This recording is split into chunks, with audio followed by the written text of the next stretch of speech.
Ahoj, tak viete, že som bola chorá, teda som bohužiaľ vám nemohla urobiť to video, ktoré som vám veľmi chcela urobiť a to bolo teda odpovedať na vaše otázky ohľadne mňa.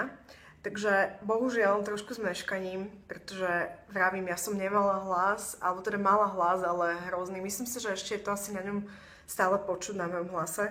A keď som rozprávala, tak ma to veľmi bolelo a nedokázala som rozprávať dlhšie asi ako 2 minúty v kuse.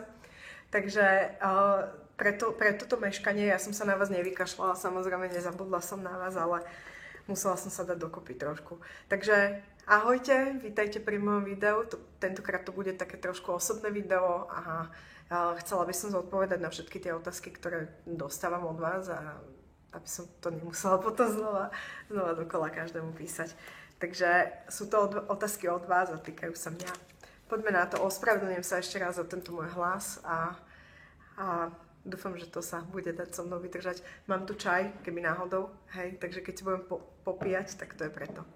Dobre, a ešte som sa chcela strašne poďakovať Martinke. Fakt, akože mám hroznú radosť. Možno, že ste to zaregistrovali, dostala som takýto krásny darček. Dobre, poďme na to. Mám tu otázky. Ako som prišla do Dubaja?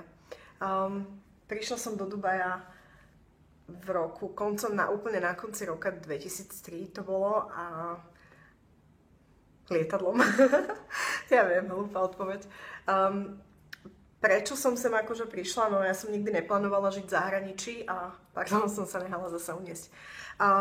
Nikdy som neplánovala žiť v zahraničí, ale stalo sa tak, že ma sem život zavial a prišla som sem za láskou a to je všetko. Viacej sa k tomuto nechcem vyjadrovať, pretože myslím si, že niektoré veci je lepšie si nechať pre seba a niektoré také tie najviac pressures, tie najviacej, ako sa to po slovensky povie, také tie, viete, tie vaše, také veľmi osobné veci, je možno, že lepšie si nechať medzi dvoma ľuďmi. Takže tak som prišla do Dubaja a už je to veľmi dávno.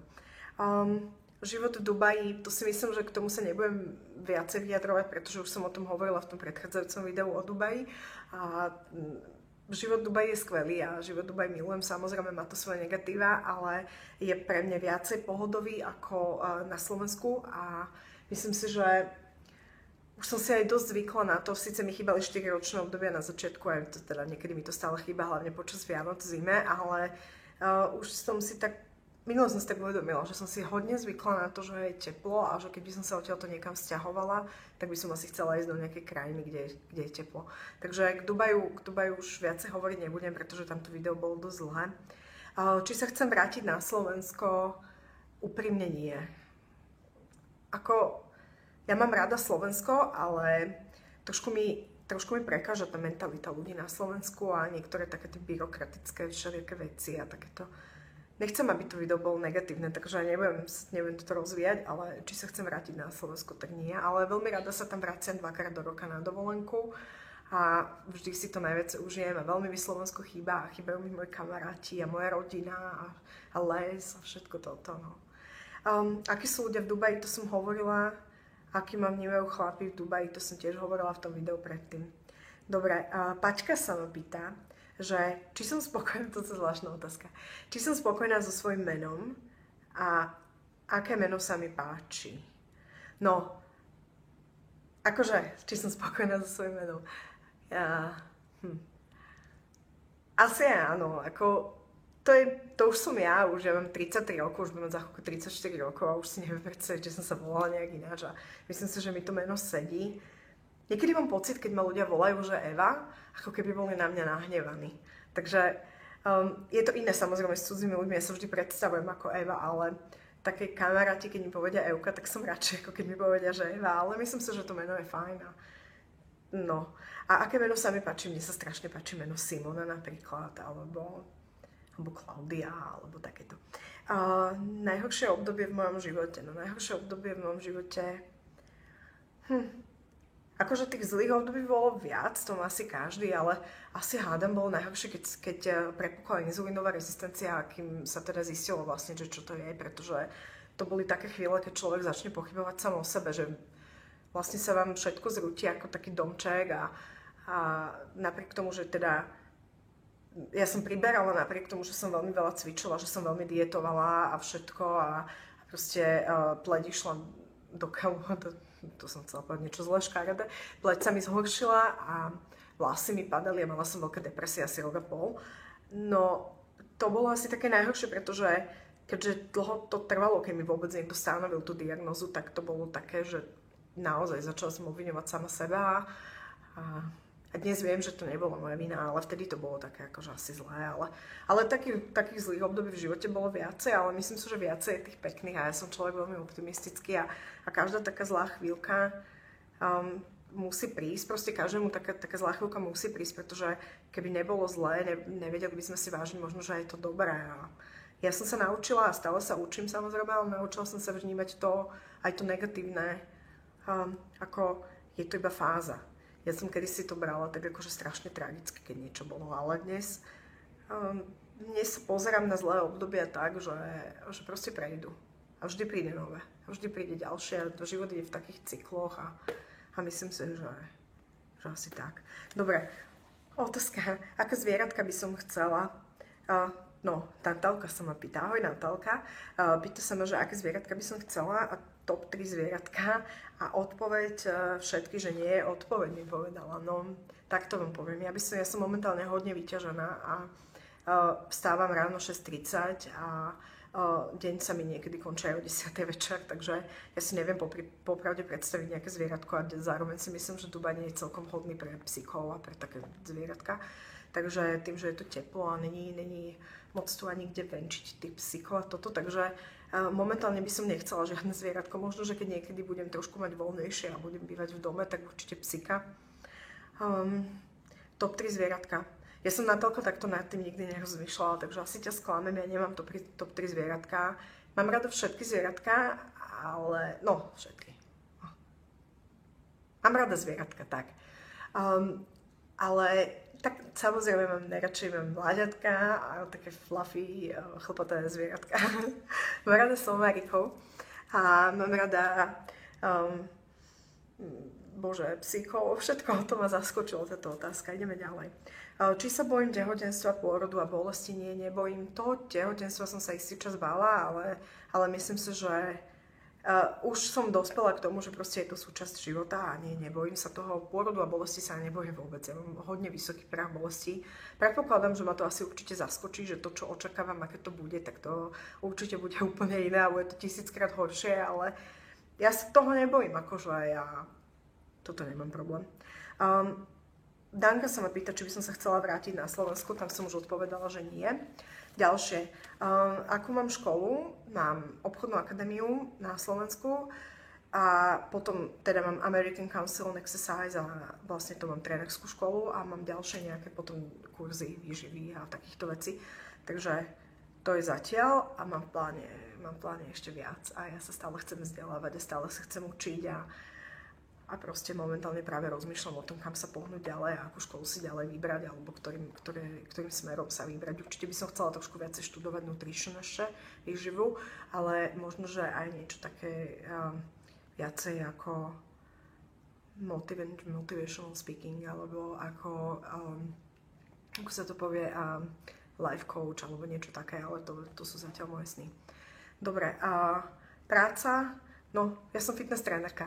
Častokrát dostávam otázku, že čo je moja robota. Ľudia, ja som profi fitness trénerka, ja nič nerobím, ja som trénerka, to je môj job. Ako som sa stala trénerkou? No, trénerkou som sa stala tak, že venovala som sa dlho modelingu, potom došiel taký čas, keď som začala mať pocit, že proste už stačilo toho modelingu, mne baví fotenie, ale už tie castingy a toto už to začalo mi to celkom tak liesť na nervy a tak vám poviem, že v modelingu je hrozne veľa, aspoň teda z mojej skúsenosti je tam hrozne veľa takého, jak sa povedať, ako kissing asses, viete, že usmievať sa na všetkých a teraz s každým ísť von. A nemyslím akože s každým ísť von, ale na také všelijaké party z vás pozvu a teraz mali by ste tam ísť a nemusíte ísť na každú, ale musíte byť taký akože stále taký milý a tak. A je tam strašne veľa falošných ľudí, aspoň teda z mojej skúsenosti a mne hrozne vadí sa pretvarovať. Ja sa neviem, viem sa pretvarovať, ale veľmi mi to robí problémy a je mi to proti srsti a nechcem to robiť a už mi to tak začalo celé liesť na nervy a tam sa vás každý volá miláčik a ploskáva vás na lica, len čo sa otočíte, tak vás zniesú pod čiernu zem. Viem to, pretože tie dievčatá ohovárali jedna druhú a ohovárajú jedna druhú a pritom sú akože najväčšie kamarátky, samozrejme, čo s výnimkám. Takže toto, keď som mala toho plné zuby, tak som proste tak rozmýšľala, dala som si nejaký taký time off, keď som rozmýšľala, že čo by som vlastne chcela. Bola som nejaký čas dokonca aj doma. A potom už som proste zistila, že byť doma nie je pre mňa. Medzi tým som začala, neviem, proste takto prišlo, že som sa rozhodla venovať sa tomu, pretože fitness ma veľmi baví a veľmi dlho cvičím a vždy ma to veľmi bavilo a ešte predtým, ako som bola trénerka, tak som bola proste do toho zažratá a otravovala som s tým všetkých, takže asi tak. Dobre, moje záľuby, no okrem teda fitnessu, tak ja milujem si spievať v aute, spievam strašne falošne, dobre, neviem, či je to záľuba, ale tak, čo ma teraz napadá on the top of my head. Milujem váriť, milujem piec, milujem vymýšľať recepty, mám rada módu, milujem pozerať dokumenty, milujem čítať zaujímavé veci, milujem sa vzdelávať a stále mám potrebu niečo nové sa naučiť a toto sú také moje záľuby. A všetko, čo sa týka fyzických aktivít, ja proste mám rada strašne šport a nemám rada kolektívne športy, nebaví ma volejbal alebo takéto veci, to vôbec nie som taký individualista, vždy som bola. Niekto chcel tu vidieť zbierku kozmetiky, Katka. Katka nie, nechceš. Ne, to nebudem ukazovať. Foto z mladosti, ježiš, to som si zabudla pripraviť, no tak niekedy vám ho postnem na Facebook. Významné udalosti a udalosti, čo ma najviac zmenili, tak jednoznačne významná udalosť bola stretnutie môjho manžela a presťahovanie sa do Dubaja, ale tak takých významných udalostí bolo viac, proste ja mám pocit, že každá udalosť je významná svojím spôsobom, stále sa niečo deje a vždy ma to posúva dopredu a ja veľa na sebe pracujem a teda ja neviem, ja považujem každú jednu, moja prvá klientka, to bolo proste pre mňa úplne, že wow. Keď som spravila trénerskú školu, to bola 5,5 hodinová skúška a non-stop a ja som akože to nevedela rozdýchať ešte dosť dlho, že som to naozaj urobila a toto bola tiež jedna veľmi významná udalosť. A môj prvý photoshoot bolo proste neskutočné niečo, že ma zrazu niekto zobral a postavil ma pre fotografa a dali ma na titulku. To som akože v živote nečakala. Takže tých udalostí bolo viac, určite stretnutia s ľuďmi, veľa ľudí, ktorí zanechali, alebo ktorí sú stále v mojom živote, alebo ktorí už nie sú ale v mojom živote tak intenzívne, ale zanechali na mňa rôzne ako sa to, viete, čo chcem povedať? Proste ma ovplyvnili, hej, tak. Takže toto určite asi správenie školy a tak. A určite veľa ešte takých významných udalostí príde. Samozrejme moja svadba určite tiež. Dobre, plánuješ deti? Áno, plánujem deti, samozrejme. Ja by som chcela veľa, aj 3. Môj sen je mať veľa detí. Hej, no zase akože veľa, odtiaľ potiaľ, hej. Dobre, Tomáš sa pýta, aké je moje životné motto.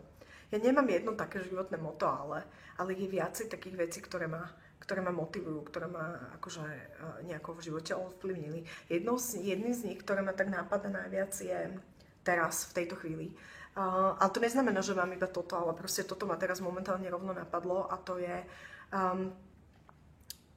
je to po anglicky. When the caterpillar thought the world is over, it became a butterfly. A to znamená, že keď si husenica už myslela, že koniec sveta, teda, že akože už je koniec, tak sa zmenila na motýla. Toto není o krase, toto je presne o tom, že keď už máte pocit, že je vám tak zle a že tá situácia, v ktorej sa nachádzate, už nemôže byť ani horšia, že proste už sa z toho v živote nevyhrabete, tak práve vtedy v tom najhoršom, vždycky na tom najväčšom spodku, tak príde niečo, čo sa zmení takto vám život alebo tú situáciu a zrazu začnete zase stúpať hore na tej krivke. Takže to je jedno také motto, ktoré mám rada. Ďalšie môj denný režim a kde rada dovolenkujem, sa pýta Peťo, tak môj denný režim je každý deň je trošku iný, ale vstávam 6:30, mám takú polhodinku na to, aby som sa zobudila a dala sa trošku akože, vždy pijem pohár teplej vody, aj 2 ráno, normálne si horúcu vodu dávam, ja to milujem. Teraz som si zaviedla taký nový režim a to, že sa každé ráno hodinu učím. A potom vlastne, čo je treba, odpovedám na e-maily, vybavujem si takéto veci, robím nejaké posty, lebo niekedy také posty keď sú hlavne také dlhšie, trošku obsiahlejšie, tak mi niekedy trvajú aj hodinu spraviť, pretože robím to dvojazyčne a tak, takže závisí od toho, že čo. vždy čo treba. Potom mám nejaké tréningy, niektoré dni mám tréningy do obeda, niektoré dni nemám tréningy do obeda. V tie dni, keď ja netrénujem ľudí do obeda, mám ja svoje tréningy do obeda, takže idem si zatrénovať, prídem domov, navarím obed, naobedujeme sa s manželom a potom zasa mám buď tréningy, alebo podľa toho, aký konkrétne je deň. Teraz chodím 3-krát do týždňa večer na jogu. Ja sa nezastavím, akože naozaj stále je čo robiť, aby som potrebovala, že by mal deň aspoň 40 hodín. Dobre, aké najkrajšie, ja kde rada dovolenkujem a aké najkrajšie miesto som navštívila. Ja milujem cestovať a v podstate dovolenkujem rada hoci kde, ja nevyhľadávam vyslovene plážové dovolenky, pretože mám tu pláž celoročne. Neznamená, že sa takým destináciám vyhýbam, ale keď už na takej destinácii aj som, tak ja vyslovene netrávim celý deň na pláži, akože to vôbec nie je. Dokonca, keď sme boli kde sme to na Seychellách, alebo na Mauriciu, nie, na Seychellách sme sa s ňou šnorchovali, na Bali. Ja som ľudia na Bali bola 6 dní a na Bali som bola posledný 6. deň prvýkrát v mori, ako ja toto vôbec akože nejako nevyhľadávam, ale je to dané tým, že tu mám more celoročne. Takže milujem exotické krajiny a milujem krajiny, kde aj krajiny tretieho sveta a také milujem Áziu a všetky takéto miesta. Ale takisto milujem hory a milujem západný svet a milujem Európu a kadečo. No nikdy som nebola v Amerike a v Afrike, takže to neviem povedať, ale Áziu mám pocestovanú akože dosť, no nie všade som bola samozrejme. A aké najkrajšie miesto som navštívila, to sa tiež nedá povedať. Bali je úžasné, je strašne ďaleko, ale je úžasné. Milujem Hongkong, ja som zbláznená do Hongkongu. Milujem Prahu, milujem Alpy. To je niečo neskutočné, keď ste tam v tých horách, v tých veľkých horách a niekde vylezete na nejaký taký poriadne 3500 metrový kopec alebo aký, tak vás proste úplne, vás to dostane. Tak toto mám rada tiež. Sri Lanka, úplne neskutočná Sri Lanka, bola som tam 2-krát a ešte sa tam určite vrátim. Na Sri Lanke sú neskutoční ľudia, tí ľudia nemajú nič, ale majú toľko. To sú šťastní ľudia, nikto tam nežobre od vás a ľudia sa na vás usmievajú. Proste to mám veľmi rada. Mauritius je fantastické miesto, tiež Mauritius, aj Seychelles, to je proste krásne. Vietnam sa mi páčil už menej, čo ešte také je, ja ani neviem, no nechcem to tu s tým zdržovať. Proste rada cestujem, no. Aké je moje najväčšie prianie? Tak samozrejme mať rodinu a byť zdravá, aby všetci boli zdraví a momentálne mám nejaké kariérne sny, ktoré ale nechcem rozprávať o nich teraz viacej a dozviete sa, určite prídu, ja si splním všetky sny. No, prerušilo mi to video, dostala som nejakú správu na telefón a neviem, zrušilo ma to. Takže otázka bola, čo ma priviedlo k cvičeniu, aká udalosť alebo osoba a kedy ma napadlo, že by som v tom chcela byť dobrá. Mňa nikdy nenapadlo, že by som v tom chcela byť dobrá. Ja som mala 16 rokov a už si to nepamätám, ja mám 33 rokov, to už je proste strašne dávno. Ja som sa zrazu nejako dostala do posilovne a mňa to strašne chytilo a ja neviem povedať, čo ma k tomu priviedlo. Ja som zistila, že som silná a ja som už bola aj vtedy taká silná, akože nie taká, jak teraz, ale bola som silnejšia, ako možno dievčatá bežne sú a ma proste to, už v tých 16 ma to bavilo, som proste robila tam 104 kg leg press a neviem čo a proste, neviem, strašne ma to chytilo. Chytilo ma to vidieť tie zmeny na tom tele ale nielen fyzické, ale aj také, teda akože vzhľadové, ale aj také, že tá sila a toto všetko. Neviem na to odpovedať. Náhoda ma k tomu priviedla. Proste som išla do gymu, no. A potom som mala vždy nejakých takých frajerov asi, ktorí cvičili alebo niečo. Tak. Ale ja som taký samorast a ja vždy cvičím sama, takže nie je to, že by niekto ťahal do toho gymu. Ja som tam chcela chodiť sama. Ešte keď som žila u rodičov, ešte som bola teda študentka, dostávala som nejaké vreckové, tak vždy som si pýtala proste tú sumu, ktorú som potrebovala na ten gym a nikdy som to nepreflákala za nejaké oblečenie alebo niečo, aj keby som nemala proste na nič iné prachy. Ja som si vždycky ten gym membership kúpila, takže tak, ja som proste, neviem. A že by som to chcela byť dobrá, ja neviem, ja chcem byť vo všetkom, čo robím dobrá. A to také nejaké asi prirodzené. Akú hudbu počúvam? Ja mám rada hociakú hudbu, hocičo, kedysi som bola veľká depešačka. To som mala, ja neviem, strašne málo rokov. Ale mám rada rockovú hudbu, mám rada hip-hop, ale nie každý hip-hop. Nemám rada také tie klišé, hlúpe pesničky o peniazoch a autá a toto. Z toho som vyrastla, to ma nebaví. Ale napríklad veľmi sa mi páči Ben Christového a mám rada rockovú od Queenu cez Guns N' Roses, cez hocičo. Ja si vypočujem kadečo, strašne ma chytá drum and bass, ale mám rada aj soul, mám rada aj funky, milujem. Naozaj hocičo. Milujem Elan. Strašne veľa si púšťam Elan v aute a spievam si do neho bliakam, by som povedala, pretože spievať naozaj neviem. Dobre, či ma baví to, čo robím teraz a kam sa chcem posunúť. Baví ma to, milujem to, je to môj život. A chcem byť stále lepšia, stále chcem viac a viac vedieť a chcela by som sa možno, že posúvať akože ďalej. To je zase ten sen, ktorý nechcem rozoberať. Keď ma budete sledovať ďalšej dobe, tak určite to budete vidieť, kam sa posúvam a kam sa posúvať chcem. Takže áno, milujem, čo robím a chcem to robiť aj naďalej a chcem to robiť stále lepšie a lepšie a ešte budete o mne počuť. Teraz ma zase niekto obviní, že som hrozne sebavedomá. Sebavedomie je dobrá vec, ľudia. Koho považujem za svojich motivátorov? Ja nemám žiadneho takého motivátora, že nejakú celebritu alebo niečo také. To absolútne nie. Ja dokonca by ste boli prekvapení. Ja tých fitness a bodybuilderov a tak po menách moc ani nepoznám. Akože viem, kto je Phil Heath, ale mňa toto moc nejako nezaujíma. Najväčší môj motivátor je môj manžel. To je neskutočne múdry človek a ja si ho strašne vážim a proste som strašne vďačná, že ho mám. A ten ma aj najviac v živote naučil a spravil zo mňa človeka, akým som. Takže aj to. A potom random ľudia, ktorých stretávam, či už na internete alebo denne ma ovplyvňujú, ktorý každý jeden človek mi môže niečo dať. Buď mi môže dať niečo pozitívne, alebo mi môže ukázať, aká nechcem byť. A to tiež, ja som vďačná aj za to. Takže asi tak. A ináč ja som hodne motivovaná vnútorne. Ja mám vnútornú motiváciu veľmi silnú, takže ja motivujem aj sama seba, akože naozaj, neviem, no, je to čudné, ale je to tak. OK, no otázky o manželovi, bolo tam nejaké otázky o manželovi. Môj manžel nerad je verejný a ja by som to rešpektovala teda, takže nebudem hovoriť o môjom mužovi, iba tak poviem, je to Slovák a je to fantastický chlap. Či bude šanca niekedy stretnúť ma naživo? A Jožko sa ma pýtal, čau Joži, ty budeš vedieť, že či prídem niekedy do Prešova. No neviem, možno, že nikdy neviem. A nikdy neviete. A či bude šanca stretnúť ma naživo?